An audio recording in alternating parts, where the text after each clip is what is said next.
and I show you how deep the rabbit hole goes.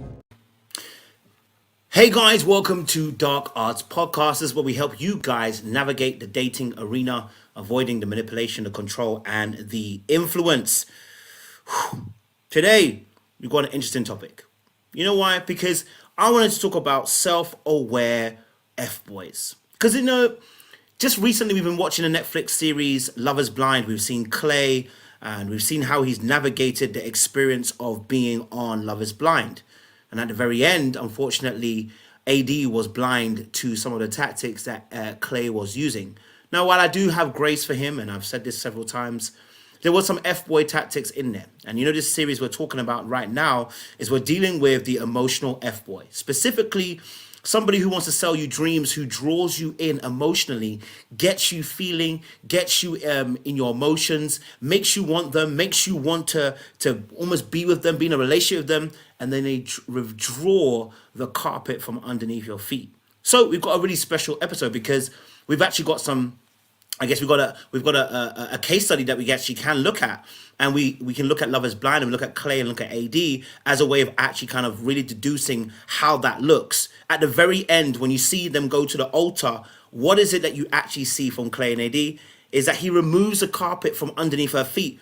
But first, he secured her emotionally, got her to a place where emotionally she was actually secure and said, I want to be married to you and I'm ready to actually be committed to this relationship. She got to that point, and in that situation, she was ready to commit. And just as she was ready to commit at that finishing line, he removed the carpet from underneath her feet, just like an emotional F-boy will do. But the other aspect of Clay is his self-awareness. And then when we say self-awareness, what we really mean is the ability, okay, to perceive, understand the things that make you who you are as an individual, including your personality and actions, values, beliefs, emotions, and more. Clay is somebody who could tell you his motivations and his thoughts and why he was doing what he was doing. And really and truly, he was becoming this emotional F-boy. Even if he may feel like he didn't do it on purpose, there was purposeness. There's purposefulness. English. There was purposefulness in what he was doing. Okay, so we're going to break it all the way down for you guys today. I'm also going to bring a little bit of my own personal experience to hopefully, guys, help you understand what's actually going on when we say there's manipulation going on and why it was manipulative, right? So, and sometimes manipulation isn't always that the person is intentionally trying to do you dirty, but in the end, they end up doing you dirty. So if you're new to the channel, make sure you like, share, subscribe. We are on our Dark Arts Podcast channel.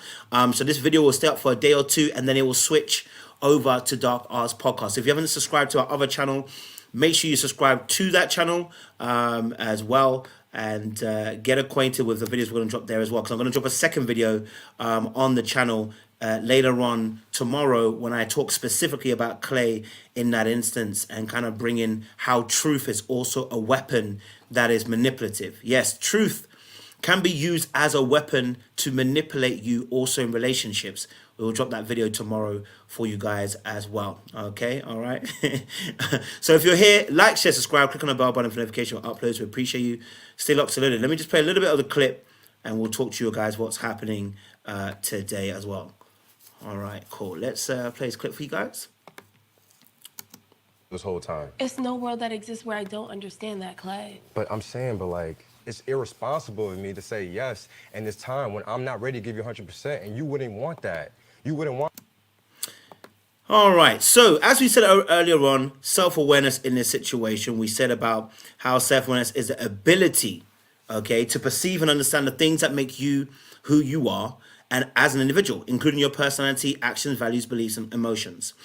The emotional F-boy, his whole purpose is to draw you in emotionally, to secure you emotionally so that he feels safe to maneuver. The power from an emotional F-boy is in the fact that you emotionally have become stable and you have chosen them as your emotional resting place.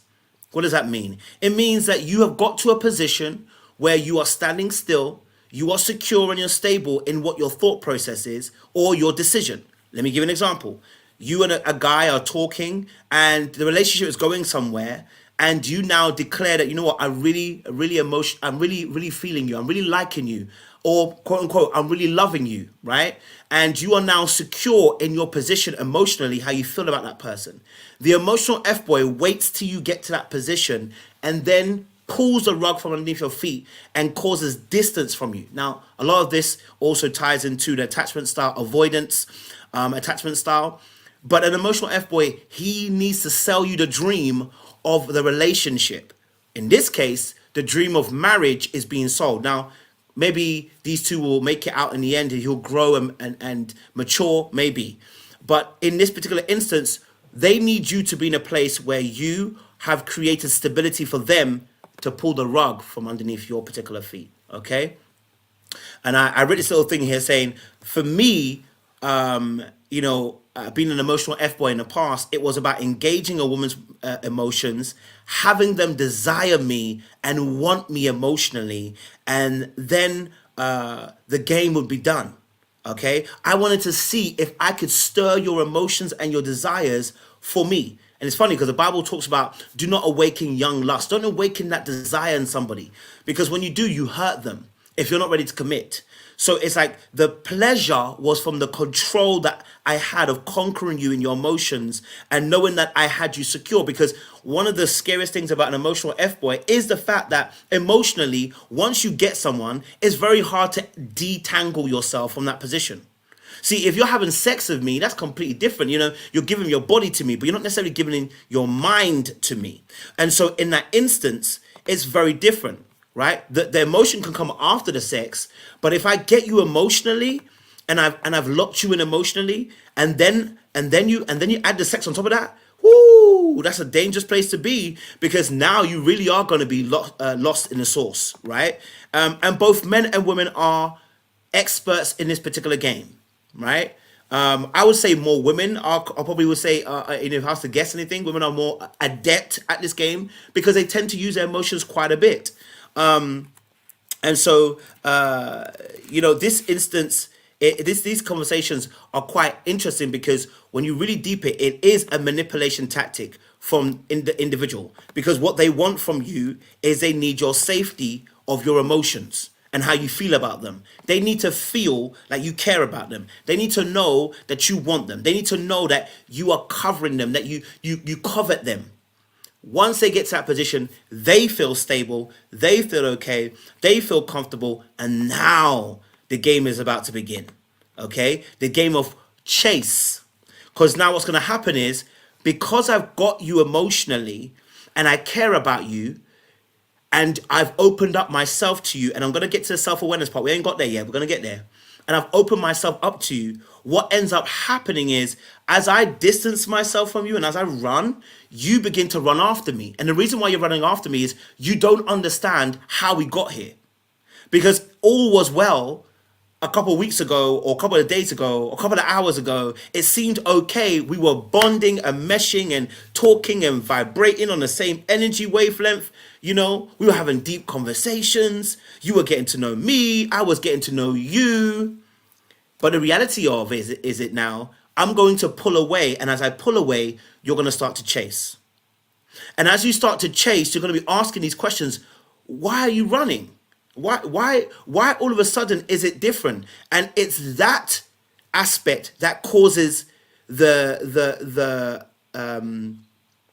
that aspect of you not knowing why I'm doing what I'm doing, as to why often a person begins to really get sucked into the game. Because see, at the point of the chase is actually where you really get sucked in. See, the first part of the game, you were sucked in. But the second part of the game, no, you really gonna be sucked in. So let me just tell you again what happened. Just let me slow it down a little bit for you, okay? So we understand what's going on here. The emotional F-boy is going to draw you in emotionally, have deep conversations, intellectual conversations, conversations that intrigue you, conversations that tackle your mind and get you to think, right? Once you get emotional and you start caring about them, even if you don't necessarily say it, your actions can tell the person whether you care about them.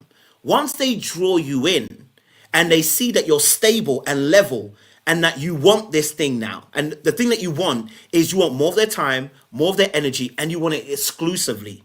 Trust me, I've been on both sides of the fence, so I know how it feels, okay? And so once you get to that place where they've got your emotions tied in. Now the real danger begins. The chase happens.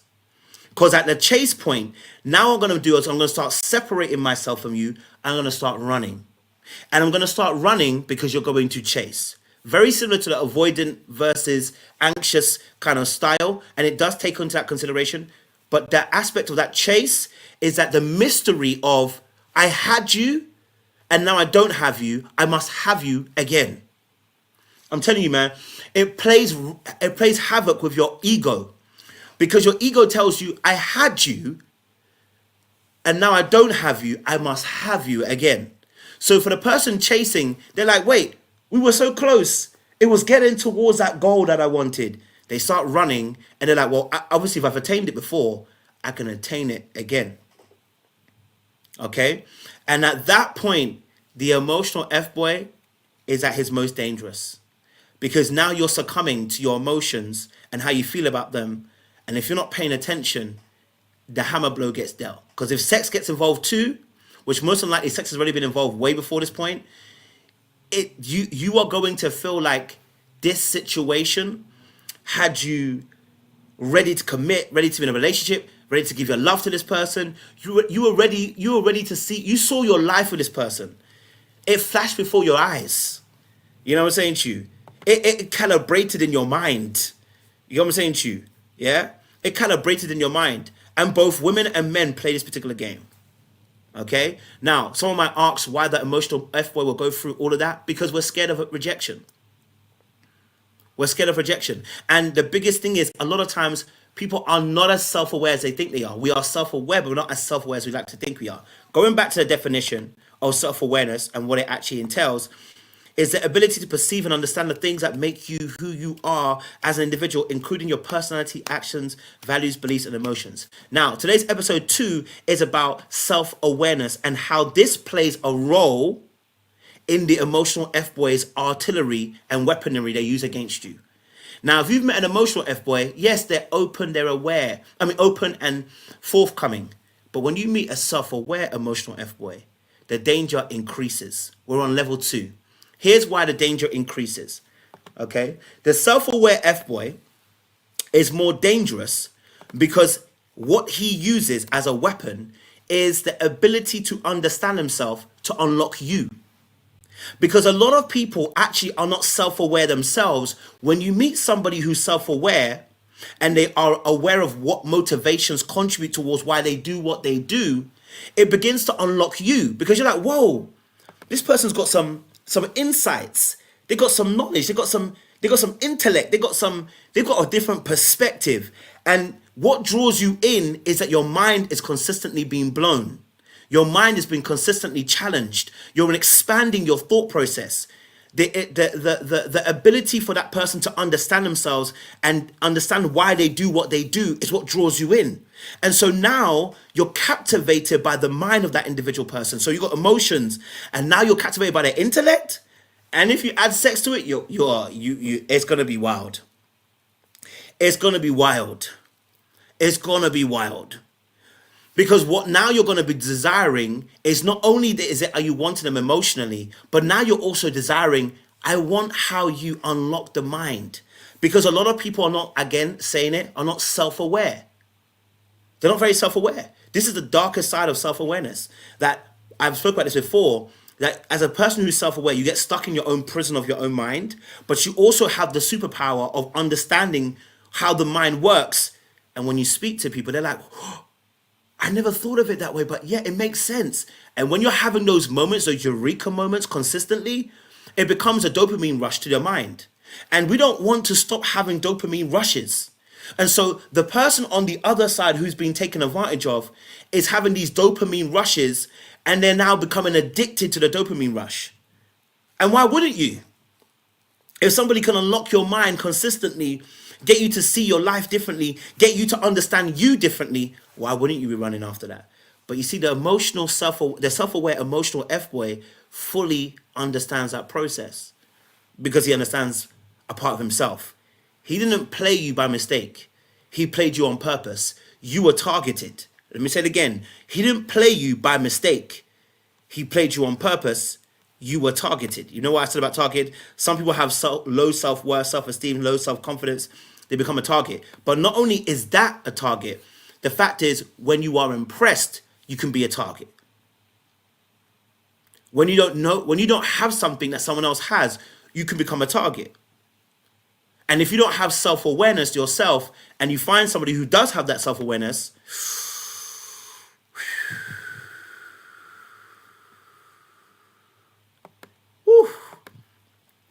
oh, suddenly you're like, ooh, who is this person, right? So self-awareness now becomes this, can become now in a situation, a tactic that begins to manipulate you because they become aware of how to exploit you.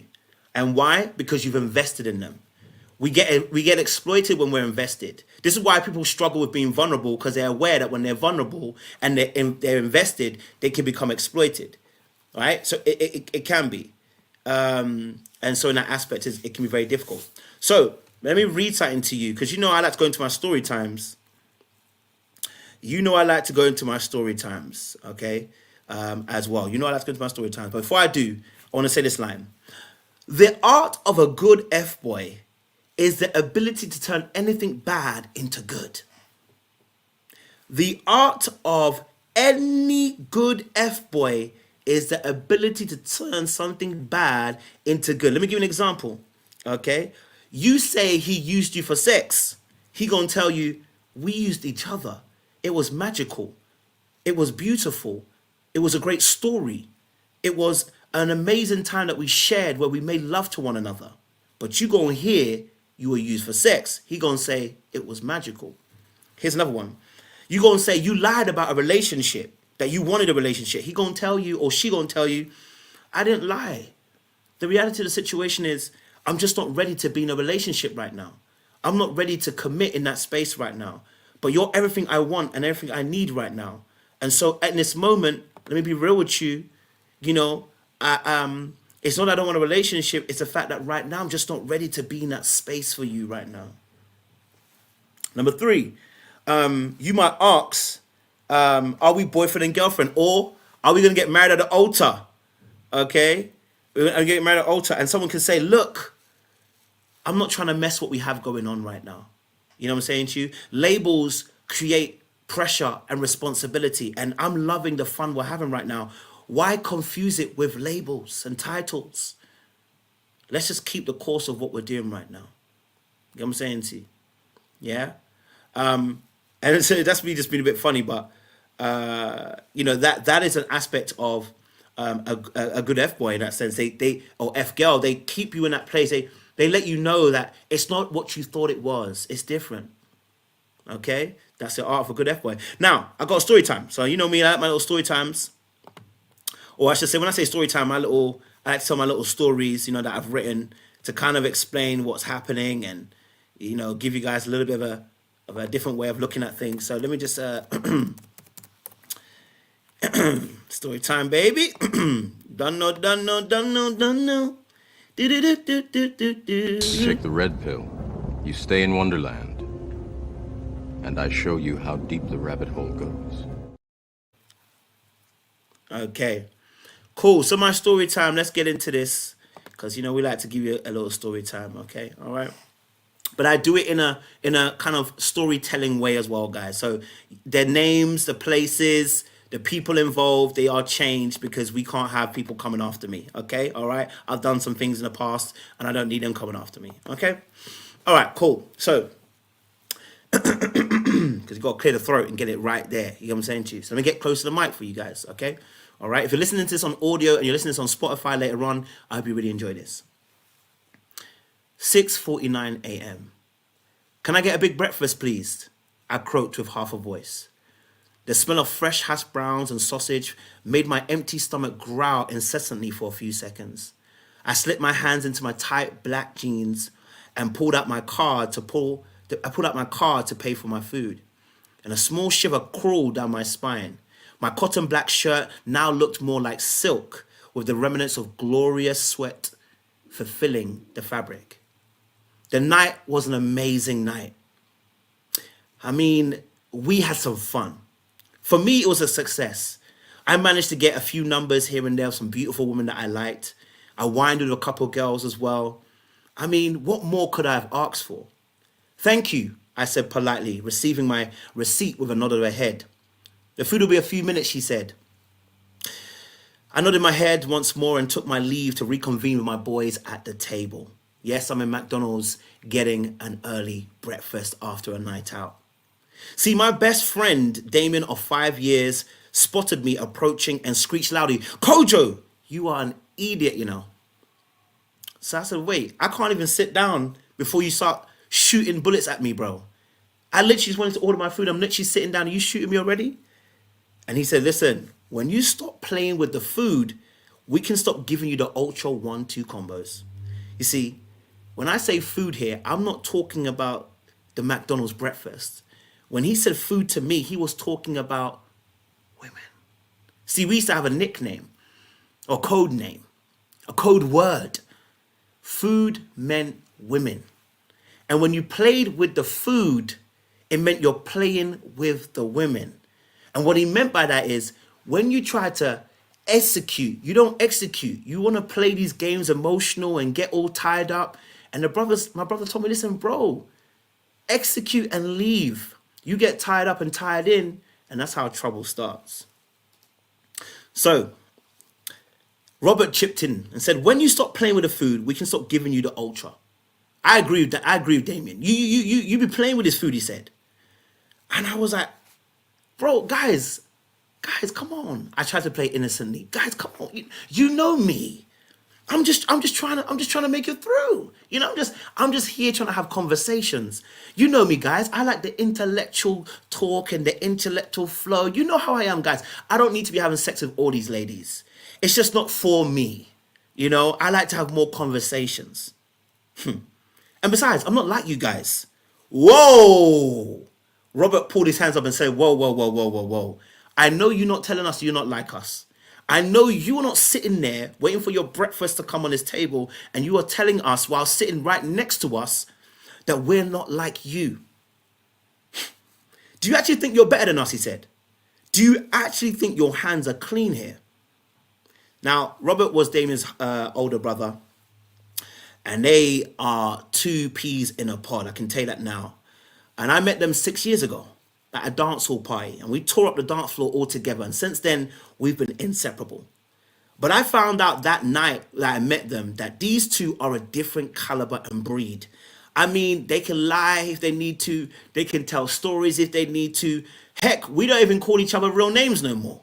Yeah, Damien ain't even his real name. Robert ain't his real name. My name isn't even a real name anymore. We have code names.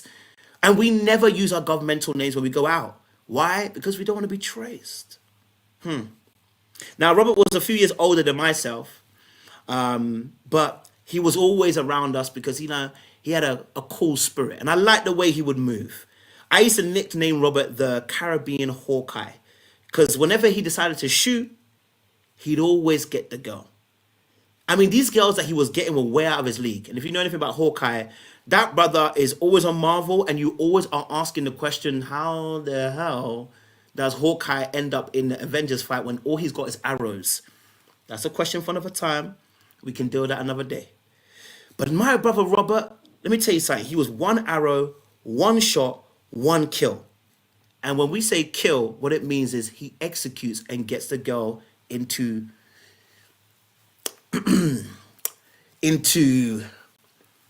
I'll just say it. He gets them into bed. Okay? He gets them into bed. And so when we say kill and we say food, kill means to sleep and food means women. So whenever I use those code words, understand that. Okay.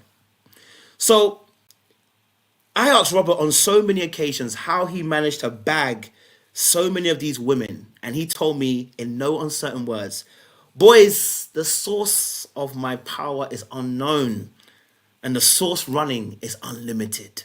I said, oh my God.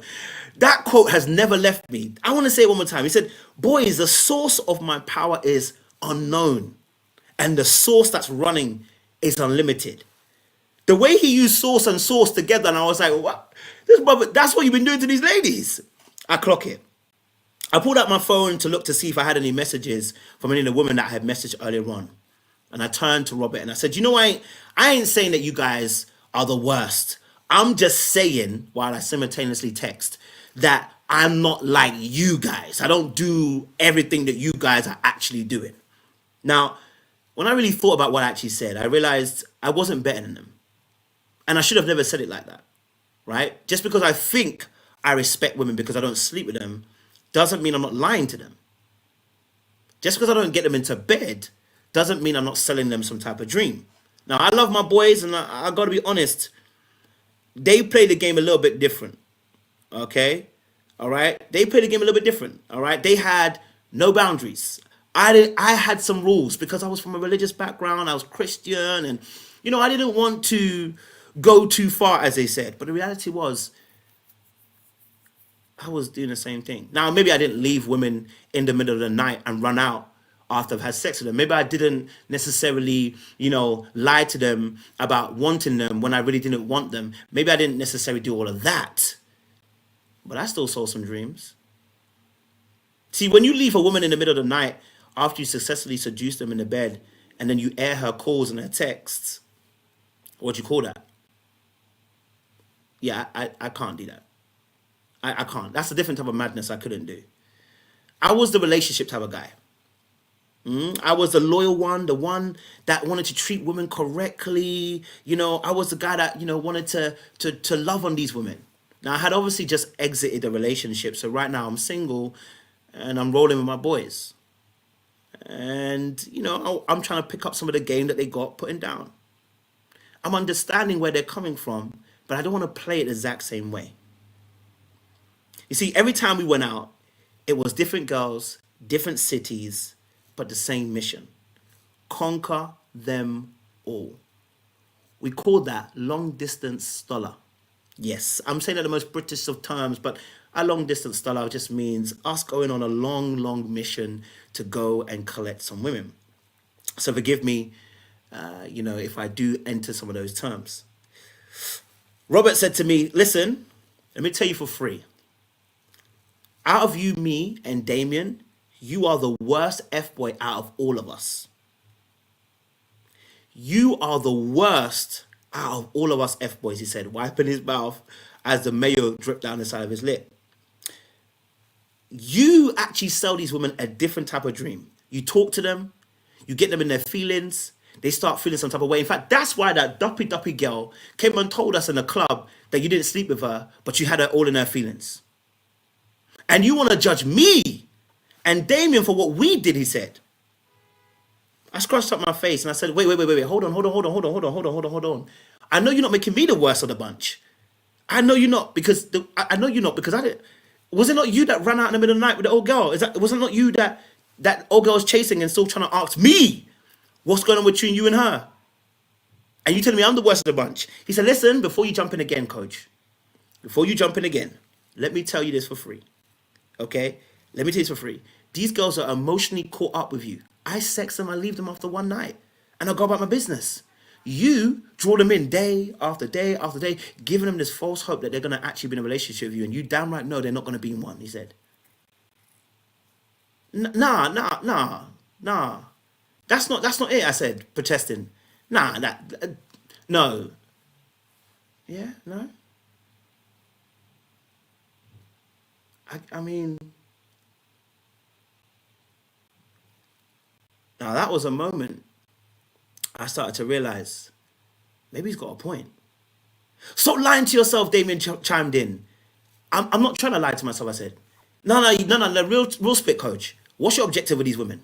What's really your objective with women? I mean, listen, bro, when you go over to the house and then you don't sleep with them, but you stay in the house having conversations, and then you sit there watching TV, Netflixing and chilling. When you're having those deep conversations and they're spilling their guts to you about their whole entire life, what's your objective, coach? Talk to me. No, because you want to judge me. What's the motive here? I don't know. I said, I don't know. I said, I guess obviously I just like having conversations. No, Damien chimed in. No, you like playing with the food. Now, I have to admit that was one of the most inspiring conversations, actually based on a real situation that happened. This was literally what happened in my lifetime, right? I had a conversation, and they know who they are. They called me out one day and was like, you know what, bro? You are the worst of the bunch. Because I was religious, I was Christian, and, you know, at this time I was religious, more religious. I hadn't given my life to Jesus. But I was religious and everything, and how I saw life was that I didn't want to be sleeping with people, right? I mean, that's not how I see it now, but, you know, the good Lord has changed me. I didn't see it like that. I saw it as, if you sleep with somebody, you're doing the worst thing possible, because you really are like taking them and on this journey, and then they're opening their legs for you and not realizing that some people are just emotionally broken. They don't care about sex like that. But what I was doing, and I did this so many times, and I didn't realize until he called me out, was that I would find myself in a situation where I would get the person emotional to a point where they want me, and I'll be like, oh, no, I was just, no, I don't want a relationship, no, I was just enjoying. And the biggest issue I had is that I was enjoying too much drawing people in.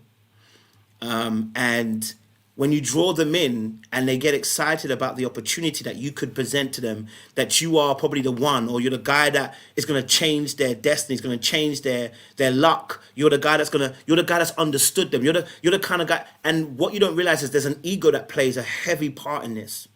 And here's the biggest part of the ego. The biggest part of the ego is that it gets to a place where you start becoming quote unquote savior, because women start looking at, you're different from everybody else, you know? And that becomes an ego trip, because you start realizing, yeah, I'm different to the other guys, of course. Yeah. You start separating yourself as if the rest are goats and you are sheep. The reality of the situation is you're all goats. You just happen to kill things in a different way or do things in a different way. And so I didn't realize that for a very long time. I'm like, no, I'm different from the guys who have sex with women, I'm different, you know what I mean? And so when my boys called me out on that McDonald's conversation, I had to like really sit with him like, ooh, you know, he's right. You know, I've been talking like I'm better than them, and I'm not better than them. I'm acting self-righteous as if I'm on a higher plateau. With all my self-awareness at that point, I still wasn't aware that I was probably even worse than them, because the impact of dragging somebody emotionally hits different than when it does when you're just sleeping with somebody. If you sleep with somebody once, right, you can both say we had sex, maybe we're damaged, we got about our way. But when you consistently tell someone a story, and what I mean by a story, you get them to feel like they're being loved and they're being cared for, when you really don't actually mean where you're going to, then you have to be honest that you are creating the wildest of dreams possible. And that hurts so much more when someone emotionally drags you to a point where you think there could be a chance, and then they strip that chance from you. That is what happened with AD and Clay. Now, of course, it takes two to tango, because I ain't doing it myself. You need to buy into it, but you need to ask me questions. If you don't ask me questions and just go along with it, then you're going to just end up getting played. And that's what happened with AD and Clay. AD wasn't asking Clay the right questions, and then when he was answering certain questions, she actually didn't nail him to the cross about the answer he was giving. And so it put her in a very precarious position, unfortunately, where she ends up on an altar and he says no. Right? It puts you in that precarious position. So it's unfortunate, but this is the game. Do you see what I'm saying to you? It's unfortunate, but that's the game. So, yes, I discovered, that I was a problem in that space. And let me just read out this situation, because I want to read this out for you guys. I'll do some actual podcast, because I wanted to say something for the podcast, but I want to read this. Some of my thoughts that I had when it came to the situation, when I sat down with it and really deeped it, right? So this was concerning the day I found out I was an Fboy. I don't think I would ever consider I don't think I would have ever considered myself an Fboy had it not been for my friend Robert and his brother Damien calling me out that day. Okay? The realization that you're not what you thought you were can be both terrifying and freeing.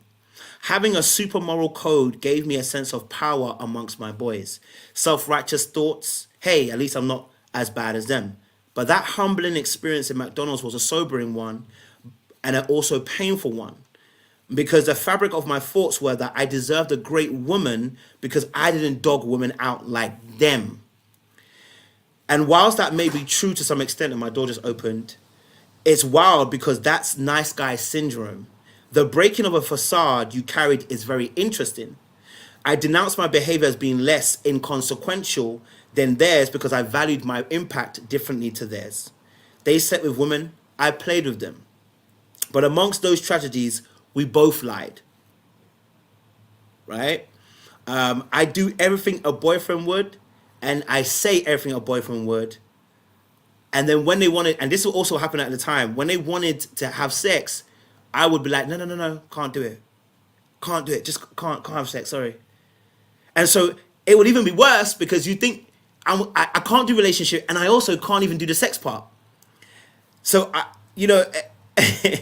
and I'll save the rest for the podcast.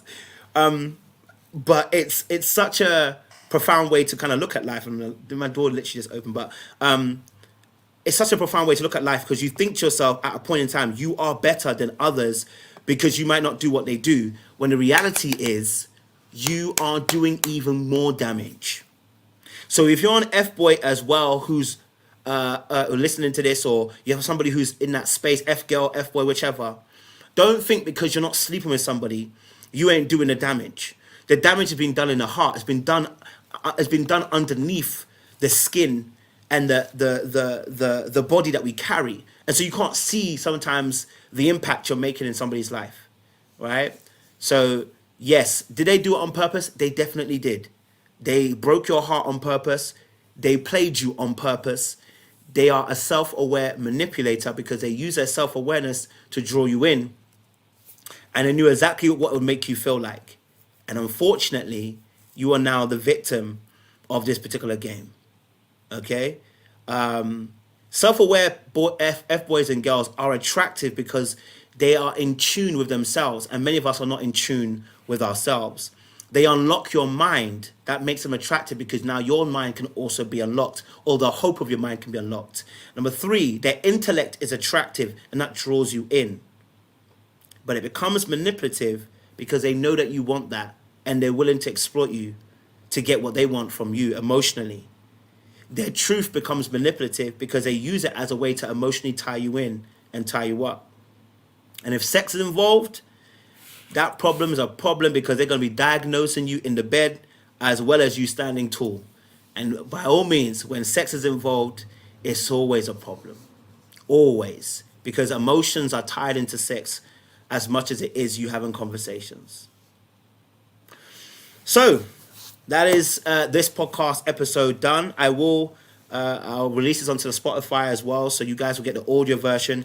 If you haven't subscribed to our Spotify, let me get the link for you guys because I'm also doing extra episodes. I just didn't want to put it on the YouTube, but I wanted to have some of the conversations on there and have a good time with you guys so you guys can get into it. But honestly, it's such an interesting thing when you talk about